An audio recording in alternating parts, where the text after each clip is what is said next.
ఒక నిజం చెప్తాను. అది కఠినంగా అనిపించవచ్చు, కానీ నీ జీవితాన్ని మార్చే నిజం. నీ మీద నువ్వు దయ చూపిస్తున్నావంటే నువ్వు నీ శత్రువుకి సహాయం చేస్తున్నావు. ఈ వీడియో పూర్తిగా చూడు, ఎందుకంటే చివరికి నువ్వే నీ జీవితాన్ని ఎలా నాశనం చేసుకుంటున్నావో నీకే అర్థమవుతుంది. మనకి మనమే ఎలా మోసం చేసుకుంటున్నాం. ఎన్నిసార్లు ఇలా అనుకున్నావు, ఈరోజు కష్టం రేపు చేద్దామని, ఇప్పుడు కాదులే ఇంకొంచెం టైం ఉంది అని, నాకు కుదరదు, నా వల్ల కాదు అని. ఇవన్నీ ఏంటి తెలుసా? నీ మీద నువ్వు చూపిస్తున్న దయ. కానీ మనకు ఒక విషయం అర్థం కావాలి.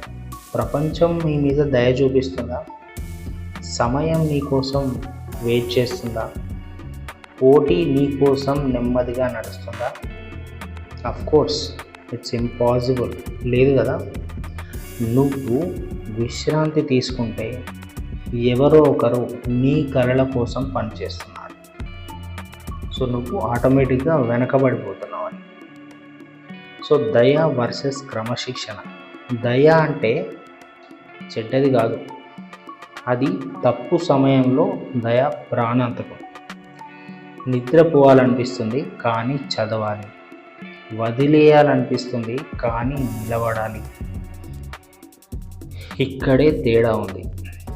విజేతలు తమ మనసు మాట వినరు, వారు తమ లక్ష్యం యొక్క మాట వింటారు. నీ మనసు చెబుతుంది వదిలేయని, నీ లక్ష్యం చెబుతుంది ఇంకొంచెం ముందుకెళ్ళు అని. నువ్వు ఎవరి మాట వింటావు? అదే నీ భవిష్యత్తు. సో ఇక్కడ ఒక స్మాల్ ఎగ్జాంపుల్తో ఒక చిన్న స్టోరీ చెప్తాను. సో ఒక ఊర్లో ఒక యంగ్ గై ఉన్నాడు. ప్రతిరోజు పెద్ద పెద్ద కలలు కంటూ ఉంటాడు. కానీ పని చేసే టైంకి వచ్చేసరికి మాత్రం చాలా స్లో, జాలి. సో ఏమనుకుంటాడంటే, ఈరోజు అలసిపోయాను, ఈరోజు మూడు సరిగా లేదు. సో ఇట్లనే పోస్ట్పోన్ చేసుకుంటూ ఉంటాడు. సో రేపు చేద్దాం అని. సో అలానే ఇంకొకడు ఉంటాడు. సో అలసిపోయినా విరిగిపోయినా నడుస్తూనే ఉంటాడు. దానికి సంబంధించిన పని ఎంతో కొంత చేస్తూ ఉంటాడు. లక్ష్యం యొక్క పనిని ఎంతో కొంత చేస్తూ ఉంటాడు. కొన్ని నెలల తర్వాత ఒక అతను అడుగుతున్నాడు, వాడు ఎలా సక్సెస్ అయ్యాడు అని. అప్పుడు వచ్చే ఆన్సర్ ఏంటి తెలుసా? అతను మీద అతను దయ చూపించలేదు. నువ్వు గెలవాలంటే ఏం చేయాలని కొన్ని విషయాలు మనం అర్థం చేసుకుంటే, ఒక 3 నిర్ణయాలు తీసుకుంటే గెలవచ్చు.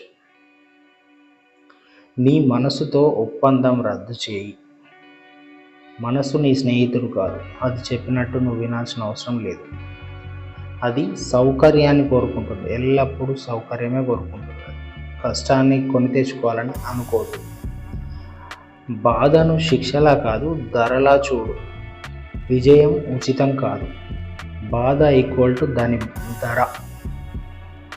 రోజు నిన్ను నువ్వే ప్రశ్నించుకో, ఈరోజు నేను నా భవిష్యత్తుకి ఏమైనా సహాయం చేశానా లేదా? నా భవిష్యత్తును మోసం చేశానా? సో మీ క్లైమాక్స్లో అర్థమవుతుంది. గట్టిగా చెప్పాల్సిన నిజం, ఈ మాట గుర్తుపెట్టుకో. నువ్వు నీ మీద జాలి పడితే ప్రపంచం నీ మీద క్రూరంగా ఉంటుంది. నువ్వు నీ మీద కఠినంగా ఉంటే ప్రపంచం నీకు తల వంచుతుంది. విజయం సున్నితమైన వాళ్ళను కాదు, బాధను భరించిన వాళ్ళను వెతుక్కుంటూ వస్తుంది.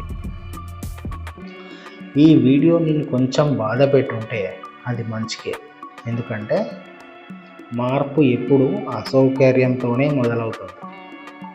ఈ మాటలు నిన్ను తాకాయి అనంటే ఈ వీడియోను ఒక స్నేహితుడికి షేర్ చేయి. ఎందుకంటే వాళ్ళ జీవితాన్ని మార్చే ఒక్క వీడియో ఇదే అయి ఉండొచ్చు.